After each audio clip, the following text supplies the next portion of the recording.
向量的坐标表示法应该也是大同小异吧？因为我建立了空间坐标，那在空间里面形容向量，跟以前也一样。向量就是两个字啊，一个叫向，一个叫量。向代表方向，量代表长度。所以我要告诉人家，我这一拳推过去是往哪一个方向推过去啊？有多大的力量，那就用那个长度来代表力量。所以我们基本上在空间里面形成向量，跟平面是一样的。所以既然是一样的话，那我们就不用多讲，只要给我两个点坐标，告诉我从哪一个点到哪一个点就是向，那就是量。好，可是呈现的方式呢，后来我们默默的最后选择用一个点坐标来表示。那是一个我们后来养成的默契。一个向量为什么会用一个点坐标来表示？那就是一个默契。那个默契就是，只要我给你这个点坐标，那它就代表从原点到这个点坐标的向和量。好，这个在平面坐标有训练过的，可以吧？所以将始点放在原点，终点放在这里，所以这个时候我们就称这就是我要的向量。好，这个 sense 可以哈。好，那一样，我要告诉你，向量除了这样写可以，我也可以这样子写。可是这样子写，你现在还不习惯。好，按到了2个章，在2章之后，你就会很习惯向量这样子把它记录下来，因为它的名字叫做矩阵。好，矩阵这2个字不要把它过度解释，它只是一个很简单的一件事情，就是你有很多数字想要记录下来，我用一个方法把它记下来，那个方法就是把它排整齐，就这样而已。好，那至于它有什么用途，我们后面还会再继续讲。OK， 好，那向量可以这样记，我也可以这样记。好，那为了方便区隔我们这样子记的时候，我们像坐标就括号。可是如果写这样的时候，我们希望用中括号。好，但是这里不是真的叫中括号了，这是一个矩阵的符号。OK， 好，这样合理。好，那这边呢，我们比以前多了一个坐标，叫做力坐标。好，但是在向量里面呢，它不叫 x 坐标、y 坐标、力坐标，它叫做 S 分量、Y 分量，我现在多一个力分量，这样可以吗？好，所以今天一个向量出现之后它有分成3个分量，叫做 S、Y、D， 而这3个分量就记录在这里。好 ，OK， 到这边没问题了。好，那这个都跟以前一样。好，那下一个呢？如果我给你2个点坐标，问你这不是向量，这不是向量，但是我问你从这个点到这个点的向量怎么做？以前我们讲过，从 A 到 B。那就用 B 减掉 A 就好。对 ，B 坐标减掉 A 坐标就好。可是我们要有一个 sense 一个向量怎么会用2个数字2个坐标来相减呢？所以表示那个后面应该是一个向量的合成啊。对啊，因为向量应该是用向量合成，怎么用点跟点做进行运算才对？所以我们把它写完整一点，它是用 OB 向量减掉 OA 向量完成。向量 AB 其实就是怎么样 ？A 走到 O， 再从 O 走到 B， 那 O 走到 B 就是它，那 A 走到 OA 就是负 OA， 所以向量的解法就是 OB 减掉 OA， 而 OB 这个向量刚刚好就是这个坐标 ，OA 这个向量刚好就是坐标，我对 O 为原点的时候就是这样。那后来我们大概就很简单了，就说反正就是 B 坐标减 A 坐标。想的时候当然很简单，可是要说比较清楚。为什么？因为一个向量你怎么可以用2个存量相减？当然还是要用向量去相减啊，因为这要向量的合成嘛，好吧？这个以前我们都有思考过，这个问题。好，所以这样讲下来，那跟平面向量没什么两样啊，对不对？只是在算的时候要多一个力。好，所以这样讲下去，等一下后面要讲的题目都是根本，就是我把上一册的题目全部都复制贴上过来，只要把坐标从 SY 改成 SYD 就好。所以等一下看到题目几乎都很像。好，但是我们要去补充的应该是上面这个，它是一个向量，它有 S 分量、Y 分量、D 分量。那为什么你觉得它很重要？它很重要，因为它的重要性就是来自于你今天在空间中产生一个向量，那这3个分量有没有办法让你去进行一些测量的东西？好，测量的东西让你可以去预测到其他的东西，或者是这3个分量有几个不知道。取代别的讯息的时候，你有没有办法去转换它？这个我们就是要在3度空间里面还要再去训练的一个技巧那我们也可以我们后面会补充。好，那我们先把简单的都讲完所以我们看下一页。所以下一页这一题，应该大家都会了。我如果给你一个 P 点 ，Q 是空间中 ，P 跟 Q 是空间2个点，可是 P 坐标知道那他说，请问一下，他 PQ 向量如果就是3而已，那请问一下 Q 点坐标怎么办？好，所以这个讯息呢很简单，但是我们从这里去做一个训练，就是你还是要画一个。我已经知道 PQ 向量，叫做1、2、3，3而已。啊 ，P 点坐标在这里，1、3、5。那 Q 点坐标就是不知道，叫做 ABC。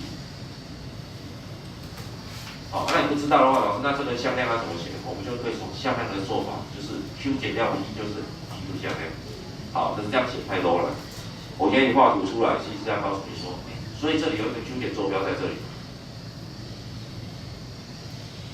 那你要找这个点啊，那基本上这个点好像从哪里走过来就好，从 P 点走过来我这里就好。所以我这个时候我在写这一题，我们以前就是这样子讲 ，Q 这个点是不是可以用 P 这个点加上什么？就可以走过来，所以它走过来就要有一个方向啊，方向已经有这个方向，而且要有长度量，所以这个向量的长度量应该够了。所以其实 Q 点坐标就是 P 加 PQ。好，所以我只是要复习一下这个 sense。我们会做向量的运算，但是我们还是要继续知道向量的精神。向量精神就是代表一个向跟长度，所以当你希望这个点到那个点，啊你也知道它有什么方向啊什么长度量。那直接点坐标加上去就可以到达这里，这件事情还是要记得哦。OK， 好，啊有了之后，那这一题就结束了，因为它就是1、3、5加上3而已，所以答案出来就是4、6。OK， 没问题。好，那第二小题，他说，那请问一下，它 PQ 向量的长度，那 PQ 向量的长度就是 PQ 的长度。那 PQ 的长度，啊，你都知道 Q 点坐标，你都知道 P 点坐标，那是不是就可以执行点跟点的距离公式就好？所以我们可以执行点跟点的距离公式。点跟点的距离公式就是4减掉1，对吧？这个点跟这个点的距离，加上5减掉3，加上6减掉5的地方。好，那做完之后，不急着算答案，先把它写出来。它就是3的平方加上2的平方加上1的平方。好，那我们就写到这里。本来我找 P 点跟 Q 点的距离，那 Q 点已经知道，所以放上来。2点的距离公式我写好了。好，可是我不急着算，我把它写成这个。啊，写成这个的时候，我们再回来看题目。老师 PQ 向量叫做3而已。啊，你问我 PQ 的长度，我好像直接3平、2平、1平就好。这跟以前我们学向量的长度好像很像，对不对？所以它空间是不是也一样用？啊，为什么可以一样在 A B 用？你要记得，这个向量其实就是原点到你这个点的向跟量，所以基本上你问我它的长度是不是就是找原点到这个点的距离？那原点到这个点的距离就是3减0的平方加上2减0的平方加上1减0的平方，减0这个动作会被省略，所以最后就得到这样的结果。所以呢，要找距离可以不用大费周章，直接把向量3个分量全部平方都加起来，开个套就好，这样有问题，所以我们就得到根号是10。好，所以这里就让我们觉得说，空间跟平面的向量的一些问题，其实是还蛮像的。OK， 这没有问题吗？好，那你为什么要慢慢讲这个？就讲说它跟平面一样就好。哦，因为如果有些东西你不验证，你自以为它就可以直接移植过来，那你到时候后面就会有一些东西就会碰壁。有些东西是不能移过来，平面上的想法跟空间上的想法总是会比较多元一点。哦 ，OK， 空间会比较多元一点，因为它自由比较大一点。OK， 所以我们都要稍微验证一下。好，那第6题呢，他说 A、B、C 3个点共线，好，把共线画进来。好，那这一题就麻烦，说麻烦也没有到很麻烦。是你以前在解的时候，你怎么解3点共线？哦，那个时候大家有听到，有同学就讲斜率，为什么？因为那时候我们在教向量之前的上一章在教直线嘛，对不对？好，按说教直线刚好提到一个斜率，所以当3点共线的时候，我们那个在教斜率的时候就已经教过，3个点如果能画在同一条直线上，那这3个点呢，斜率就会相等。这个斜率等于这个斜率。这2点斜率跟这2点斜率是一样的。好，所以到了那个什么那个向量的时候，其实我们在解3点空间的时候，同学还是会用，老师他们斜率一样，对，很好，可以做。可是到了空间的时候就麻烦，为什么？因为斜率的公式是怎么算 ？S delta S 分之 delta Y。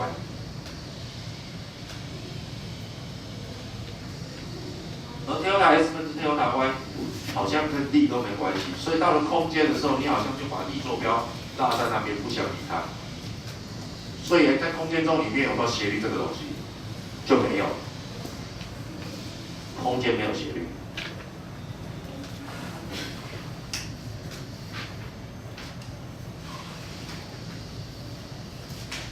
好，空间中是没有办法用斜率这件事情来叙述两个点之间的关系。为什么？因为空间斜率的叙述是需要用 x 坐标和 y 坐标的呈现，可是我空间多了一个 d 坐标，你却把它晾在那边，那我们两个点的关系就麻烦。所以这个时候我们就觉得说，这样不行，不能用斜率。所以这个时候我们就要回到更好的那一个，叫做向量。所以那个时候我们在解这一题的时候，有一句话就是：3点共线，那这两点所形成的向量都会互相怎么样？平行。所以我们就会得到这一句话。所以这就是我讲的，在平面上可以做的那个动作，到空间，有的时候可以继续做，像刚才那些都可以继续做。可是有些动作不能做，什么动作？斜率就不能做。好，那我们还可以做什么？好，向量，好继续用。所以向量会平行，所以平面上告诉我向量会平行，但空间里面它有没有继续平行？还是有。好，那平行之后会发生什么事？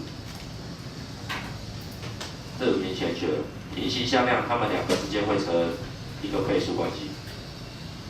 如果我跟你平行，那我应该就是你的 t 倍。好，那这个时候呢，写出来这一件事情，我们就会这样去解读它们的分量成比例。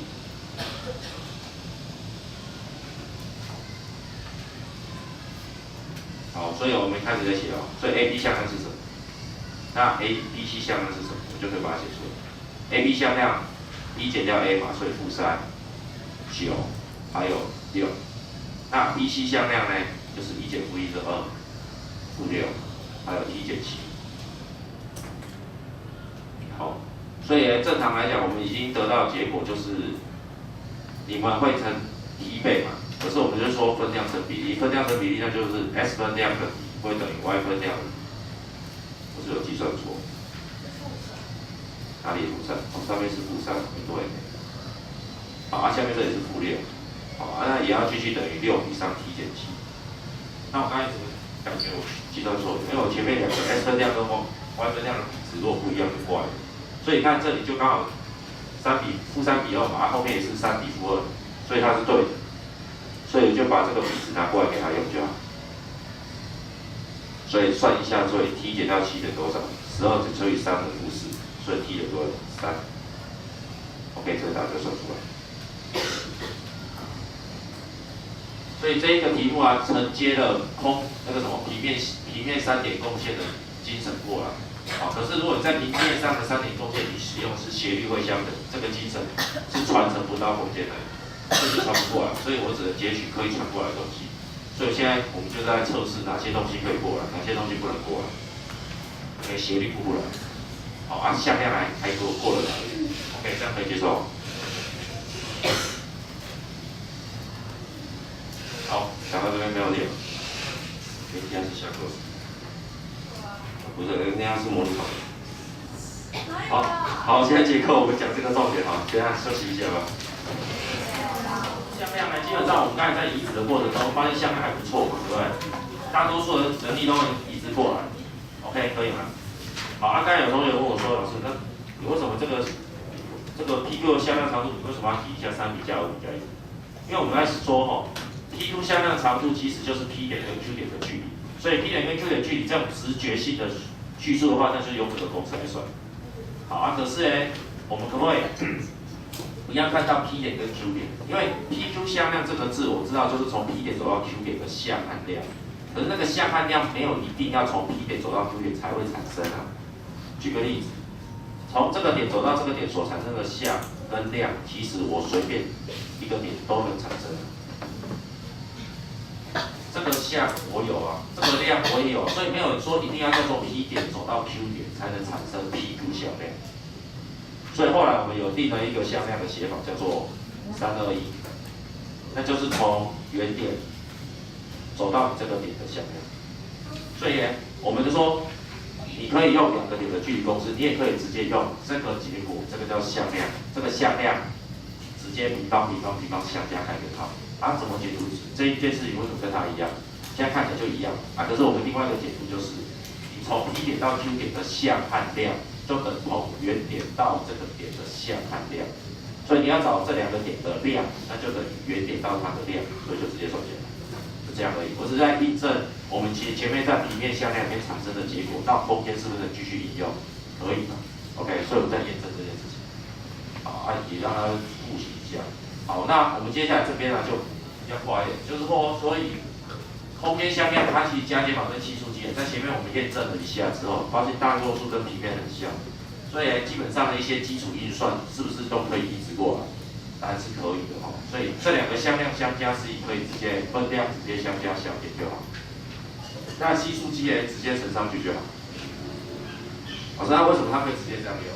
因为我们可以去了解，我们前面教的是平面的向量，那为什么到空间可以去研究？因为空间中任何一个向量都可以视为一个平面向量。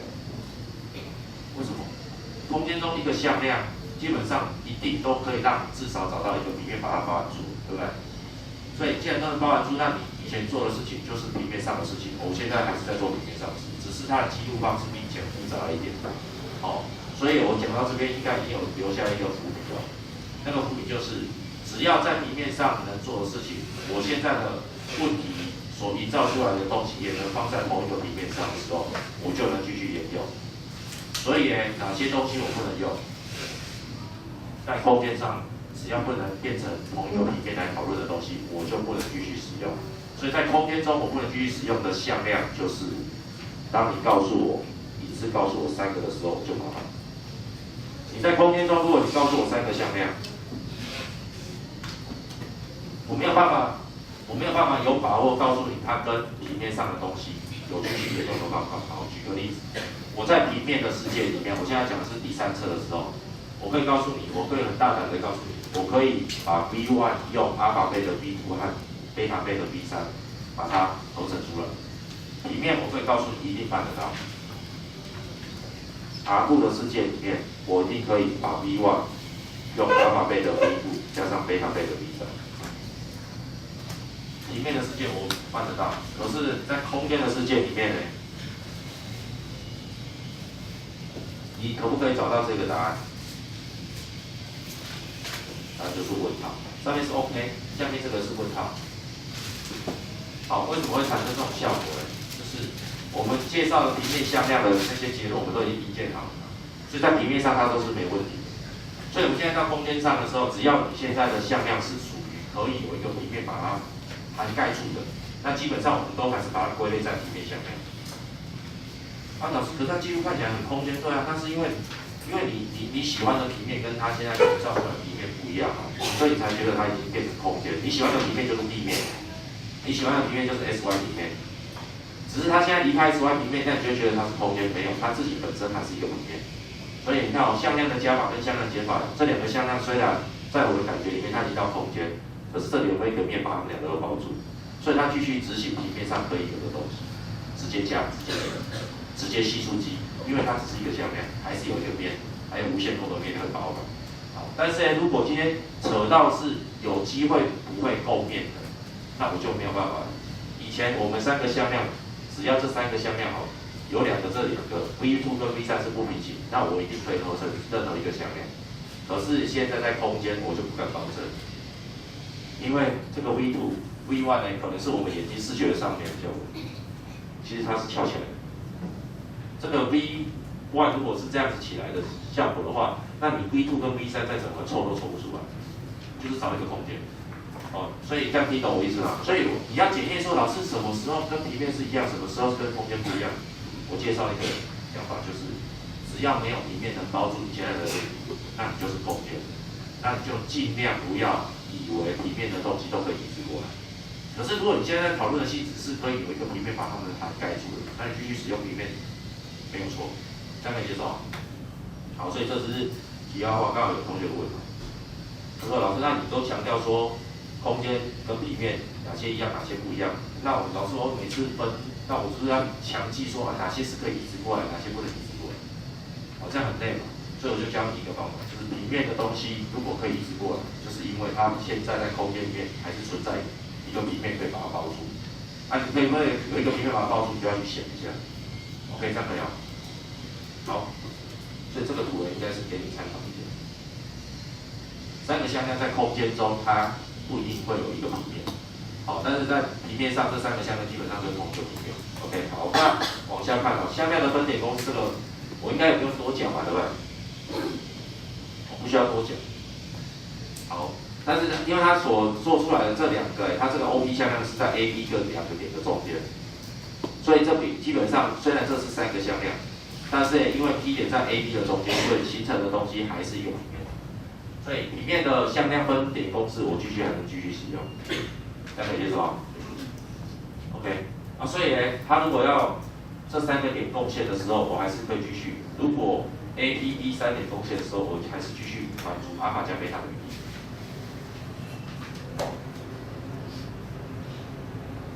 OK， 这样可以啊？那有同学说，老师，可是你刚才说三个向量有机会不够面，那这样你为什么还可以继续用里面的分点公式？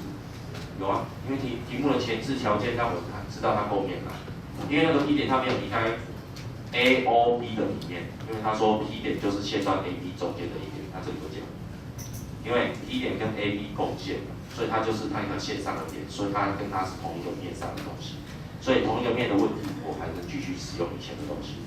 OK， 这样没有？好，有了，好，所以我们就练习一下8 D 7跟8 D 8，这应该没有问题。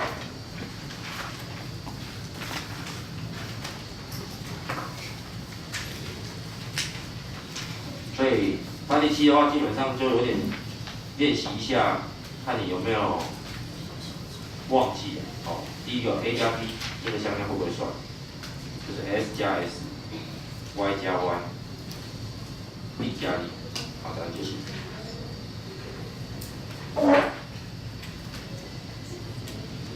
好，结束。好，那3A 减2B 呢？我们就慢慢写。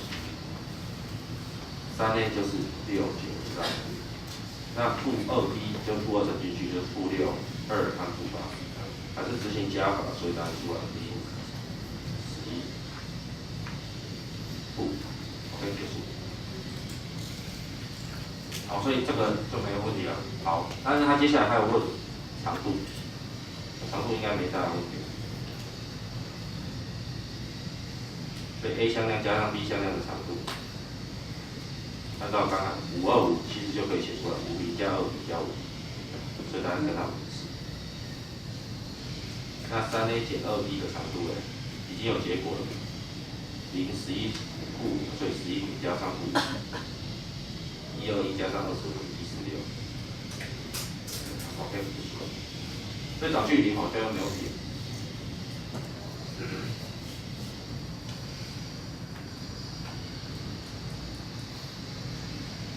那这里或多或少有同学都还会记得，表示找向量合成的长度，我记得好像有一个公式叫做正定性，对不对？可是正定性要题的话，我们就要验证一个东西，叫做什么？内积可不可以继续使用？好，所以我们现在还没有到内积，所以我们下一个章节才会叫内积，所以我们现在就用最简单的方法，就是已经有向量啊，直接求长度就这样求就好。除非他接下来没有给我向量的坐标，那我可能就需要用掉一些内积的计算技巧。OK， 好，那8 D 8这一题呢，算是以前的问题啊，给大家参考一下。想看看这怎么算？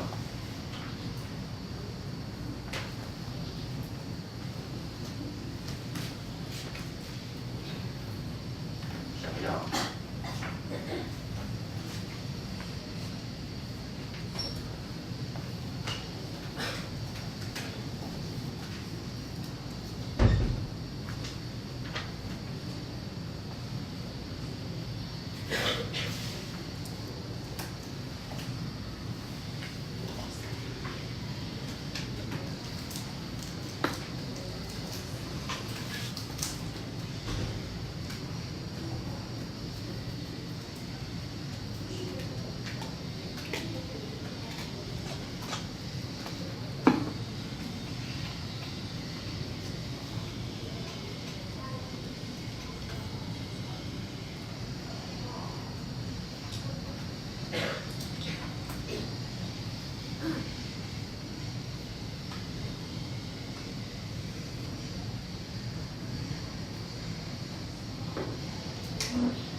把我先撇开 OAOB 这么丑的向量，我现在看一下这句话，截取这句话，看截取这句话，这个问题它就已经变成你上学期期末考的问题。上学期期末考我们考一点，而且那一题还更难。它告诉你 S 跟 S 的范围之后，它下一个范围它给的是什么 ？S 跟 T 加起来的范围。对，我可以给那么麻烦的。好，可是你不要说，我说我看着它，所以我就知道，因为这个跟这个，所以它就写出一个，我先写一个很瞎的东西了。这个东西可不可以改写成这样？我记得我有跟你讲过，老师，我觉得你这样子我还是可以把它换成 T 啊，为什么？他说 S 在0到 T 啊，那 S 加 T 如果在1到3，那我只要把 S 消掉，我就变成 T 的范围，所以他就选择一个方法，1到3怎么样把 S 消掉，就减，所以 S 加 T 减掉 S， 怎么样减才能得到最大值？3减0，怎么说？所以这就写一个3。那你要留下 T 的最小值，就是 S 加 T 减掉 S 的时候要留最小值，那就用什么？最小减乘加最大，所以1减1等于0。现在这样写好不好？其实讲到没什么不好，这没什么不好，只是接下去才会有悲剧。好，所以我再帮你做下一个动作。那你可不可以告诉我 S 加 T 的最大值跟最小值？不要看这边，你看这边你就不敢下手。我刚才从这边写到蓝色这边，你没有疑问嘛？那我现在再从这两个东西写回到 S 加 T， 你有没有疑问？应该也没有疑问啊，因为你会做什么 ？S 跟 T 相加，那最大值就是最大加最大，那最大你会写多少？你会写4。啊，最小你会写多少？1很好，我再回来跟题目比较，因为我把 S 加 T 的结果给它扯大，你把它扯大一点，有哎，那为什么会扯大？为什么？因为你把它写出来的时候，你用了谁？用了它对不对？好，按你说写出来，好，等一下我再解读另外一个。所以你把它写出来蓝色这个东西的时候，你使用它，它有没有误差？有，你用了一个有误差的写出来的东西，当然还有误差。好，人家这是第一次的误差，你说出来，结果你又用这个有误差的东西，又跟人家再结合，产生下一个东西，所以误差了2次。所以你对于 S 加 T 的预估是不是从原来这样预估被你的误差又放大成这样预估？怎么做？所以按照这种做法来做的话，你这样不断的去执行 S 加 T 的话，你会得到一个答案的厚度就是越来越大，那个漏洞越来越大，所以误差越来越大。好，那这个误差检验一下有没有错？基本上只要你的范围包含住前面的范围，那基本上都是没有错。OK， 这样可以了。好，我们也不能说它错了，只是说这样对我们解题没有帮助。OK， 这样可以了。好，那题外话讲，好，对，看一下这个。所以我只看红色这些线索，那请问在期末考的时候，我们那个时候讲，反正就是有一个 OB 嘛，它是用 OA。好，那个，那个时候我们 OA， 这是 OA。还有一个叫 OB， 这叫 OB。好，那他说我要用 S 个 OA 0个到 S 个，所以那就是0个到1个，好，这就画。好，那 TA 要0个到2个，所以要画。好，所以斜线地方都是 P 点可以跑出来的地方，你可以0个 OA 加上1个 OB， 好，就 P 点在这里。你可以1个 OA 加上2个 OB， 1个 OB， 好 ，T 可以移到了。1个好像在这里，所以这里面任何一个点都可以出现，所以我们可以去找到它的范围。好，可是现在问题就是这个面积是多少？这题目还没有很难，所以我们就直接画题给大家看。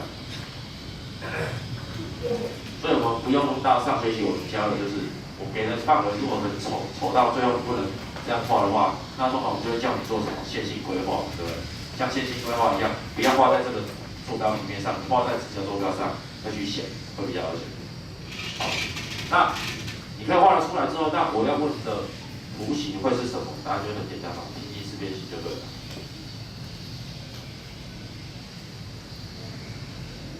那可是他下一个问题，他会问你面积。按面积怎么看？面积看来看去就知道，就是这2块啊。那这2块里面的这一块就是一个平行四边形，所以你要先算出其中1块面积，之后放大2倍就是我的答案。可是其中一块面积怎么算？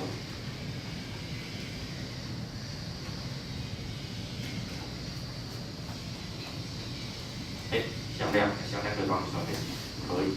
可是请你记住，我们现在在1:2，所以可用的东西跟资源不多，所以你不要用内积来算。所以你怎么算面积？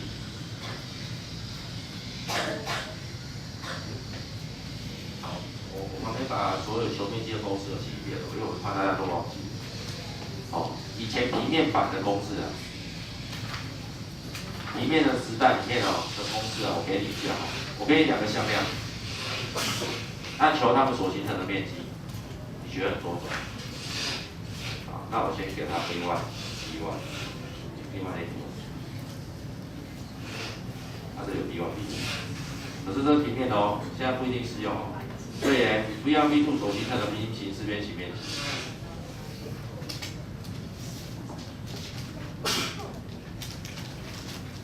怎么算？好，我们复习一下公式。它公式有几个？第一个公式叫做1/2 AB sin西的。好，这是求三角形面积公式，用三角函数最基本的基本款，因为这个基本款是来自于底层高除以2。可是我多写了一个字，每次跟我写个问题，因为我们要三角形，所以以前我们求面积的时候有一个叫做底乘以高，对不对？而我们的高基本上就用这个乘以 sin 西塔就可以产生高的效果。对啊，这个乘以 sin 这个 sin 就是他们的假想真或。好，可是我们在向量的世界里面如果还要去找 sin， 那就不要用内积嘛。好所以最后我们就把它推理出后来的公式，叫做根号 v1 平方。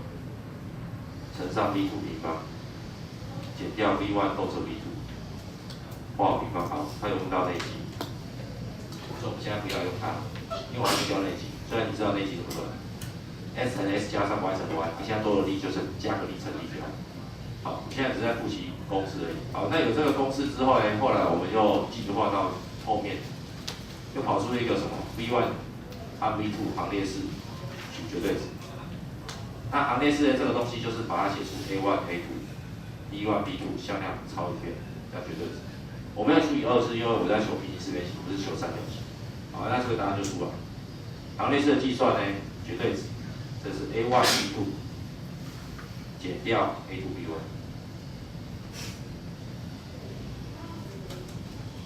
OK。好，面积公式大概引荐到这边。这没有问题大概复习这2个，这样就好。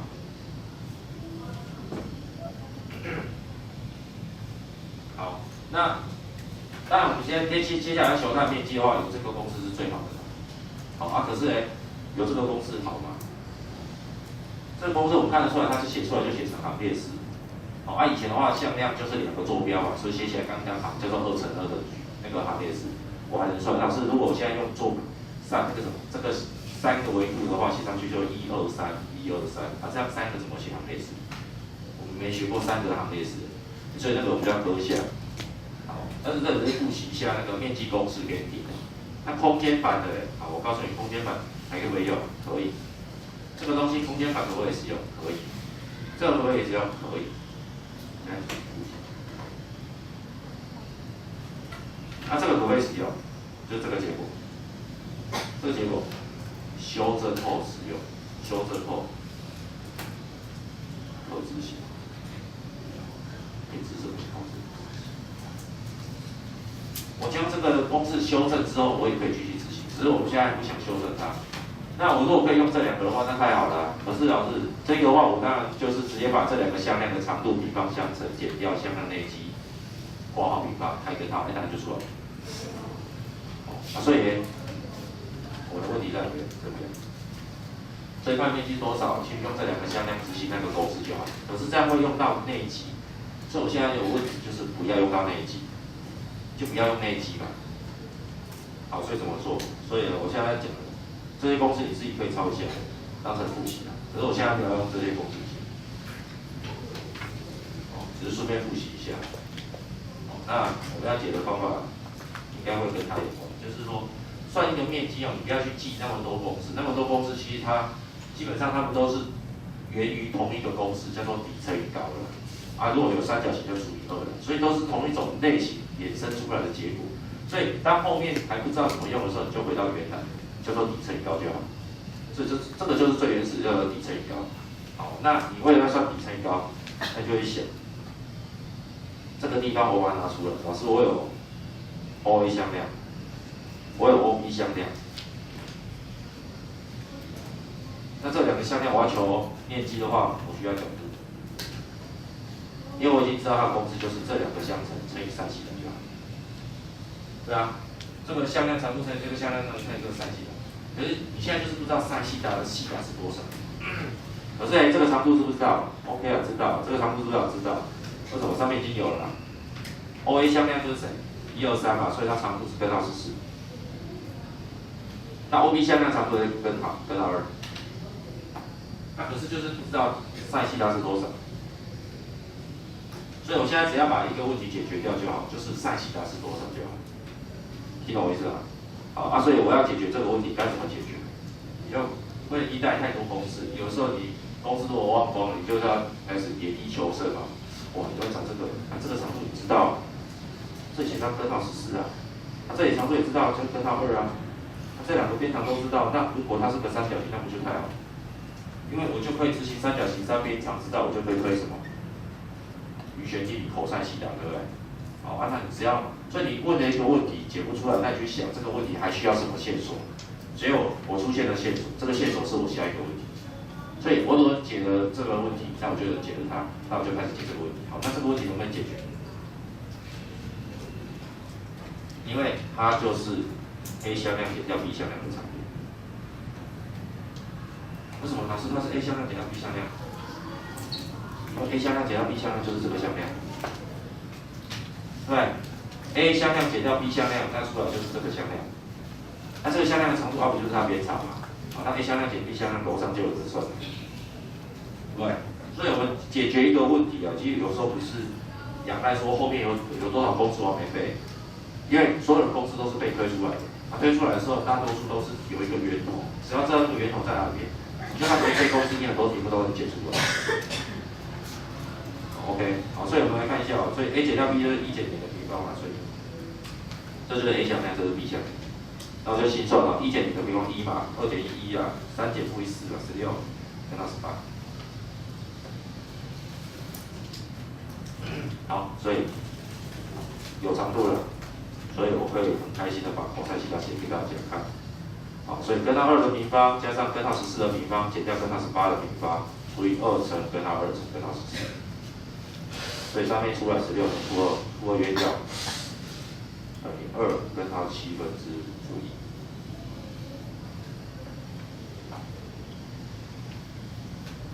所以就等于14分之负根号7。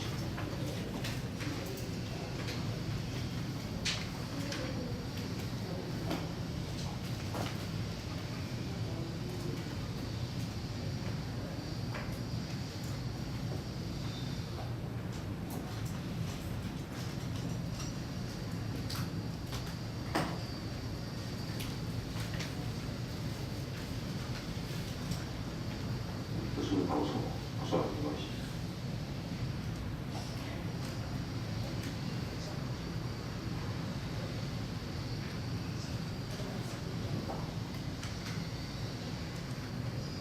好，拿出来，这个是，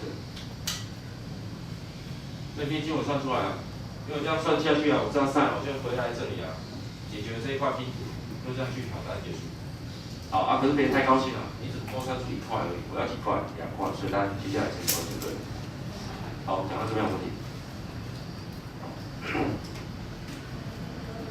他说老师有公式有公式啊，也可以带啊。可是有公式在想的东西和没有用公式在想的东西，哪一个想的东西会比较多？你现在在练习，不是在写考卷，你在练习的是能不能让你的脑袋里面很快速的运转到可以把你所学曾经学过还没有学到的东西都有机会把它解决掉的一个逻辑系统。你现在就在做这件事情。